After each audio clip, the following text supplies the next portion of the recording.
What's going on, warriors? It's Coach Jay. Welcome to my home. We're gonna dive in today. We're gonna drop some gems for you guys. If you have just been diagnosed with type 1 diabetes, you guys are gonna have to remember these key things because they're gonna help you to really thrive through diabetes and not have to worry about getting caught in the vicious cycle where you're running around in a circle trying to figure out how to manage the blood sugars. Now you gotta figure out how to burn muscle, build, and burn body fat. And if we can get the basics down packed, it can help with so many other things, but that does take a little bit of effort, a little bit of time. But over time, you're gonna notice, damn, I really have these things down packed, and you don't have to live restricted. You don't have to restrict how much carbs you have, as long as you understand these key things. So we're gonna dive into this today. If it's your first time on the channel, I help diabetics to build muscle, to burn fat, and control their blood sugars overall. But if you're not a diabetic, but you want to see food reviews and supplement reviews, I do a lot of those as well, so you guys can understand which supplements to take to help you to build muscle, to burn fat, and be healthy overall. So if that interests you too, but you're not a diabetic, make sure you guys smash the subscribe button, hit that like button down below, and also hit that bell notification so you guys don't miss out on any of these videos. Let's just dive right in.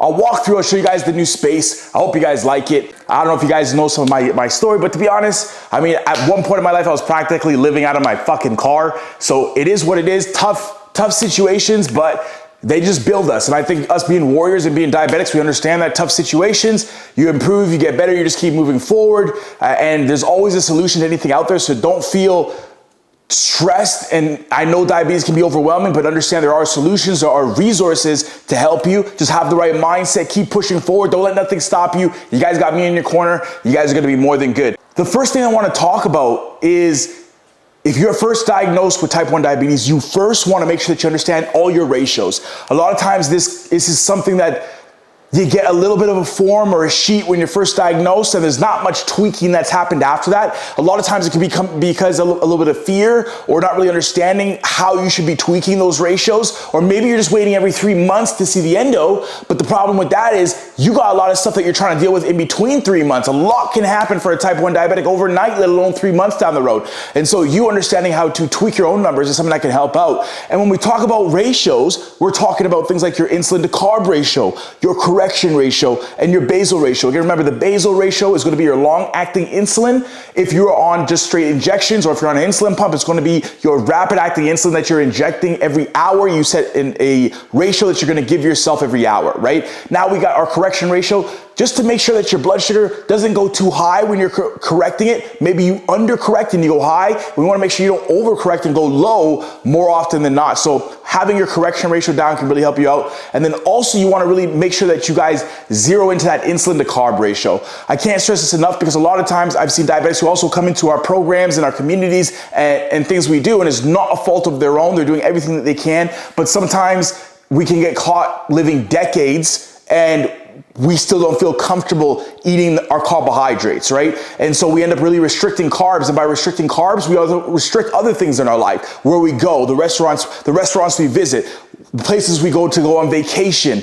And, you know, and even in terms of just being able to build muscle and burn body fat, we know how powerful, you guys hear me talk about all the time, how powerful carbohydrates are to help us fuel our workouts. So if we talk about the glycolytic system, which I talk about a lot, which uses glycolysis to help you build muscle, requires glucose from carbohydrates, glycolysis, the breakdown of those glucose into energy for our body.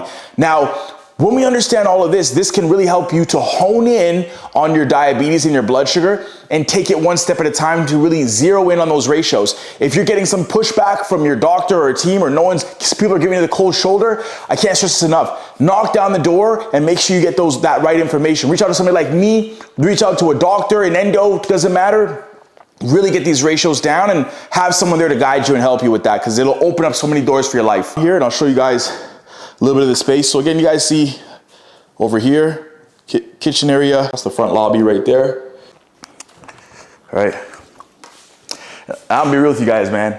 My old place, I think it was haunted. I'm not gonna lie to you guys, crazy. So I'm glad I'm kind of out of there. I had some crazy situations happen. But second thing you guys want to make sure that you guys focus on as well is just being mindful. I can't stress this enough, because years can go by when we kind of take being mindful for granted, and years can go by and you realize, shit, I haven't really tweaked much with my blood sugars or my diabetes, or I don't really understand much about my own body. But having intuitiveness and awareness about where your body is currently with your blood sugars, where you want to go with the blood sugars, and having a direction point on what your new goal is that you set. Maybe your last A1C was a 7.5 and your new goal is to get down to a 6.5. Have a goal for yourself, because this will focus you to get where you want to go. But in order to have a goal, you have to be mindful. In order to accomplish that goal, you have to be mindful of where you are currently, so you can make those adjustments to get to that goal down the road. If you're not mindful in the moment, you won't know the steps that you need to take in order to get to that goal. So it's important for you to be mindful about where you are currently with your diabetes, and that way you can help to find your own body's pattern zones. And I talk about this a lot. Your pattern zone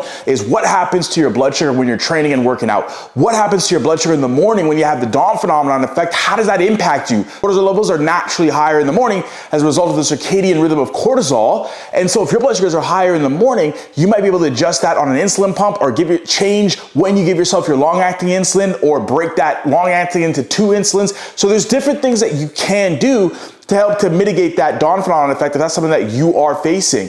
And so understanding this, but being mindful of how these details and these elements are impacting you specifically, can help you again to be more mindful on what to adjust in order to move forward in the right direction and hit your goal, for example. So be mindful, pay attention to what's happening to your body, and that'll help you to really take things to the next level. I gotta show you guys something.